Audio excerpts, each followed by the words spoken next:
주님께서 여러분과 함께 요한이 전한 거룩한 복음입니다.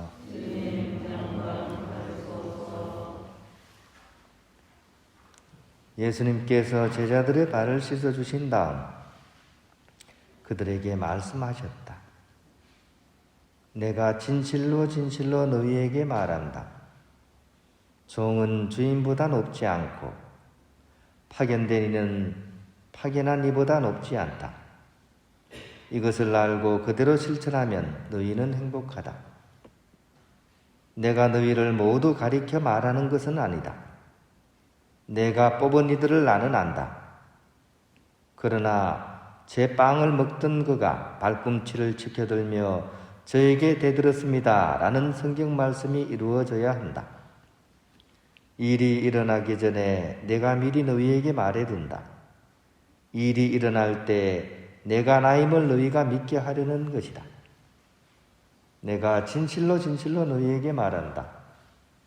내가 보내는 이를 맞아들이는 사람은 나를 맞아들이는 것이고 나를 맞아들이는 사람은 나를 보내신 분을 맞아들이는 것이다. 주님의 말씀입니다.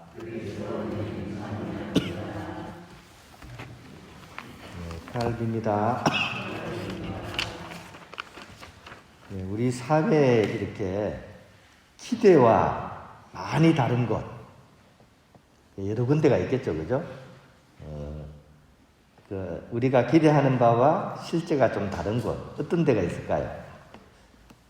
저는 그 중에 한 곳이 제 개인적인 체험이겠지만 병원인 것 같아요. 백의의 천사라 그러죠. 흰 옷 입은 천사 같은 그런 간호사님과 또 히포크라테스 선서라고 하죠. 의료인들이 하게 되는 그런 선서입니다. 옛날 의료인들을 양성한 고대 이제 유명한 의사가 히포크라테스고 이분의 말씀을 기준으로 해서 의료인들은 이런 선서를 하죠. 특히 환자와 관련돼서는 이런 선서합니다. 우리는 환자의 건강을 최우선적으로 배려하겠다. 그리고 어떤 환자도 그 신분을 초월해서 오직 환자라는 사실에 대한 것만 생각하면서 거기에 내 의무를 다하겠다. 이런 내용이 들어간 게 히포크라테스 선서입니다. 이런 선서를 하고 이제 아픈 환자를 위해서 자신들의 삶을 이렇게 일생을 봉헌하겠다는 분들이 의료인들이죠. 근데 실제로 우리가 의료 현장에서 만나는 분들은 이 선서와는 좀 다른 분들을 이렇게 많이 만나기도 합니다. 개인 병원은 좀 덜한데 저는 막 종합병원 갔다 오고 나서 기분 좋은 경우는 잘 없는 것 같아요. 가보면 대부분이 차갑고 냉정하고 사무적입니다. 환자들을 약간 뭐라 그럴까요? 우리 흔히 하는 얘기로 좀 이렇게 돈을 벌게 해주는 약간 그런 대상으로서만 이렇게 취급을 하죠. 온갖 검사를 다 하게 합니다. 여기 갔다가 1층 갔다가 지하로 내려갔다가 여기 갔다가 막 해서 이제 한 바퀴 돌고 나면 주머니 다 틀리죠, 그죠? 알차게 다 뽑고 나서 다음에 언제 오라고 이제 그것까지 이제 다 해서 체크를 하고 가게 합니다. 물론 이 의료계에 종사하시는 분들 근무 환경이 사실 가보면 그렇게 썩 좋은 것 같지는 않아요. 워낙에 아프신 분들이 많고 또 아프신 분들이 좋은 얘기 안 하겠죠. 다들 찡그린 얼굴로 와가지고 막 불만 터뜨리고 또 진상 환자도 있을 거고 그러다 보면 이제 막 업무 스트레스도 많을 거고 그러다 보면 또 예민해지고 또 그러다 보니까 이제 환자들에게 한 사람 한 사람 이렇게 정성껏 못하고 건성건성하게 되고 또 우리 사람들이 좋게 얘기하면 좋게 받아들이는 게 아니고 무시하잖아요. 그러니까 이제 거기에 대응해서 이제 의료인들도 막 이렇게 고압적인 태도를 이제 가지는 것이 일하는데 편한 부분도 있겠죠. 그래서 이제 좀 딱딱하고 그죠? 사무적이고 좀 그런 부분들이 있는 것 같아요. 이번에 좀 코로나 시기 때 저는 또 좀 놀란 것 중에 하나가 이렇게 환자가 그토록 원하고 가족들이 원하는데 이 코로나 상황 때문에 정부 성사를 못하게 하더라고요. 환자가 그렇게 원하고 가족들이 원하는데도 이제 병원 원칙이다 이래가지고 한 2번 정도인가 제가 그렇게 원하는데도 제가 정부 성사를 못 드리고 이제 돌아가시게 한 그런 경우도 겪었고 해서 좀 이렇게 좀 그런 느낌이 있었어요. 사회적인 용어로는 이걸 보고 이제 어떻게 보면 갑질이라 그러죠. 갑질. 상대적으로 우위에 있는 사람이 자신의 신분과 지위를 이용해서 그 상대에게 무리하게 하거나 오만하게 하는 행동, 이게 이제 갑질이라고 이제 해석을 하는데 좀 안 그런 분들도 많지만 그죠? 그 우리가 이렇게 가장 일상 중에서 가장 도움이 필요한 곳인데 거기에서 이제 그만한 대접을 못 받으니까 이런 느낌을 이렇게 가지게 되는 것 같기도 합니다.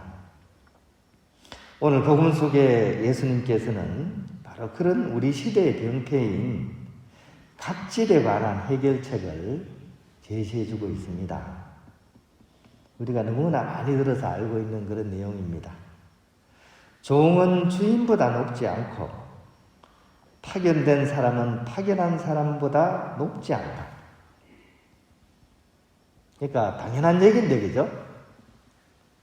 우리는 당연하게 못 사는 그런 세상을 살고 있으니까 이 예수님의 말씀은 더 우리에게 좀 강렬한 그런 메시지로 다가오는 것 같습니다.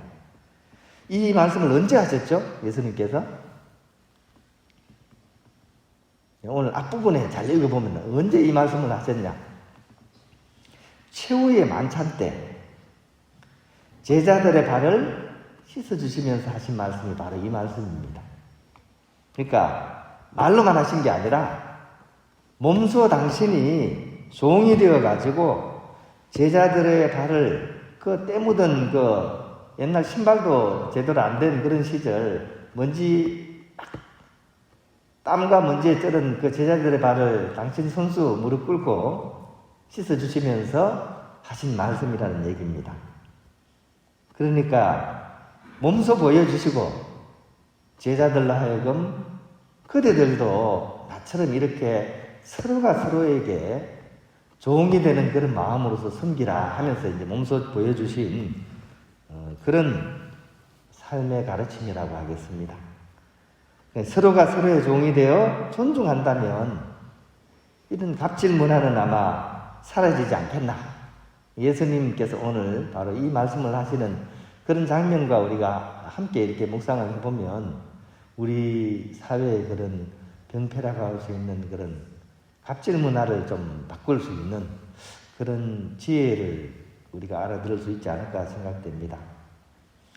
의료인들이 사실 따져보면 누구 때문에 먹고 삽니까? 결국 환자들 때문에 먹고 사는 거 아닙니까? 그죠? 그분들이 없으면 굶어 죽어야 되잖아요. 그러니까 당연히 환우들을 지극정성으로 섬겨야 되는 거죠. 그죠? 또 환우들은 또 누구 때문에 또 이 아픈 병을 또 나을 수가 있습니까? 치유받을 수 있습니까? 물론 뭐 자연 치유력이 있어서 낫긴 하겠지만 그래도 의료인들의 도움이 없이는 우리의 그런 아픔 이 현실을 빨리 이렇게 회복하기는 힘들 것입니다. 그런 의미에서 감사하면서 그 의료인들에게 우리를 맡겨야 되지 않겠습니까? 이것이 서로 맞물릴 때 비로소 우리 사회의 그런 갑질 문화는 없어지지 않겠는가. 예수님의 말씀은 바로 그런 말씀이라고 얘기집니다. 오늘 이 복음 말씀을 우리가 마음에 새기면서 우리가 좀 다짐을 했으면 좋겠습니다. 우리가 서로가 서로에게 종이 되어 섬길 수 있는 그런 삶을 살아간다면 나의 삶도 마찬가지고 우리가 살아가는 이 세상에 이웃들의 그런 삶 또한 좋아지지 않겠는가. 그런 의미에서 갑질로 인한 그런 종이 아니라 겸손한 종, 내가 나 자신을 낮추어서 이웃을 섬기려고 하는 그런 마음으로서 나와 우리 세상을 좋게 만들어가는 그런 방향을 우리가 이렇게 바라보면서 걸어갔으면 좋겠습니다. 다시 한번 예수님의 말씀을 우리 마음에 새겼으면 좋겠습니다. 종은 주인보다 높지 않다. 파견된 사람은 파견한 이보다 높지 않다. 그러니 서로가 서로를 섬기는 지혜로운 종의 삶을 우리가 살아갔으면 좋겠다. 이렇게 기억하면 좋겠습니다.